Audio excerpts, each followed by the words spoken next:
नगरपरिषद आणि नगरपंचायती यांच्या निवडणुका जाहीर झालेल्या आहेत।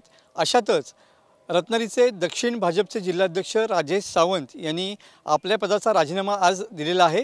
प्रदेशाध्यक्ष रवींद्र चव्हाण यांच्याकडे हा राजीनामा दिलेला आहे। नेमका हा राजीनामा का दिला या संदर्भात बोलण्यासाठी आपल्यासोबत स्वतः राजेश सावंत सर आहेत। सावंत सर, नेमका राजीनामा का, याचं मागचं कारण काय? माझी मुलगी शिवानी सावंत माने हिने उद्धव बाळासाहेब ठाकरे या पक्षाकडे नगराध्यक्षपदाची रत्नागिरीची उमेदवारी मागितलेली आहे आणि 8 दिवसापूर्वी तिने ती उमेदवारी मागितल्यानंतर मी चव्हाण साहेबांना फोन करून याची कल्पना दिली आणि त्याचवेळी मी राजीनामा देण्याची मानसिकता मी त्यांना सांगितली। परंतु आज प्रत्यक्ष भेटल्यानंतर मी त्यांना असं सांगितलं की आता पार्टीच्या बैठका सगळ्या संपल्या आहेत, आता युती आहे, तर युतीच्या बैठका जर सुरू झाल्या तर अशावेळी मला पक्षाचा जिल्हाध्यक्ष म्हणून अशा युतीच्या बैठका अटेंड करणं हे योग्य दिसत नाही, म्हणून माझ्या नैतिकतेला मला पटलं नाही, म्हणून मी हा राजीनामा दिला।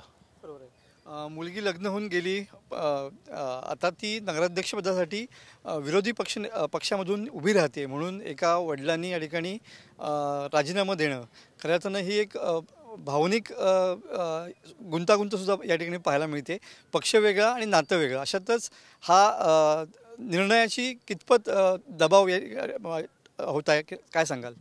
नाही, मी निर्णय जो घेतला तो माझ्या मनाचा मी निर्णय घेतला, कारण मला असं वाटतं की एका बाजूला माझ्या मुलीचं नातं आणि दुसऱ्या माझ्या जी पार्टीवर मी प्रेम करतो ते माझ्या पार्टीवर असलेलं माझं प्रेम मी कोणालाच फसवू शकत नव्हतो। माझ्या मुलीला पण फसवणं मला योग्य नाही वाटत, माझ्या पार्टीला फसवणं मला योग्य नाही वाटत आणि म्हणून एक निर्णय घेतला की माझ्या पार्टीबरोबर राहत असताना मी माझ्या पार्टीचा 100% राहिलो पाहिजे आणि माझ्या पार्टीचा मी 100% राहत असताना माझ्या पार्टीचा माझ्यावर विश्वास होता।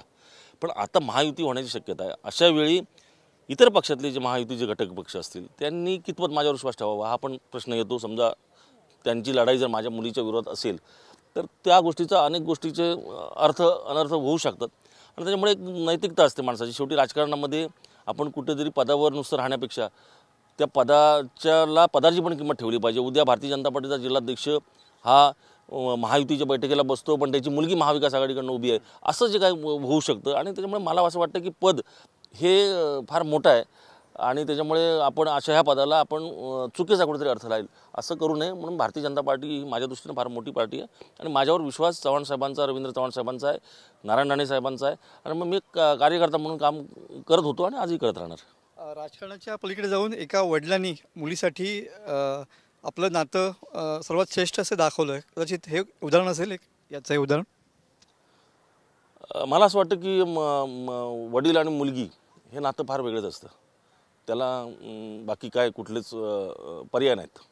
बरोबर, पण जेव्हा तुम्ही राजीनामा दिलात रवींद्र चव्हाणांकडे तेव्हा त्यांची प्रतिक्रिया काय होती, त्यांनी तो मंजूर केला, काय केलं? 8 दिवसापूर्वी त्यांना जेव्हा मी कल्पना दिली त्यानंतर खरं त्यांनी राजीनामा मागितला असता माझ्याकडे, परंतु त्यांनी मला अजिबात माझ्याकडे राजीनामा पण मागितला नाही। आज मी स्वतःहून त्यांना भेटून सांगितलं मी राजीनामा देतो म्हणून, पण त्यावेळी त्यांनी मला सांगितलं ठीक आहे, अशा गोष्टी घडत असतात, तू राजीनामा देतोयस हा तुझा मोठेपणा आहे, तू राजीनामा दे, पार्टी विचार करेल या गोष्टीचा। नक्कीच या ठिकाणी हे होते राजेश सावंत सर। कॅमेरामन समित गजनेसह मी मनोज लेले, TV9 मराठी, रत्नागिरी।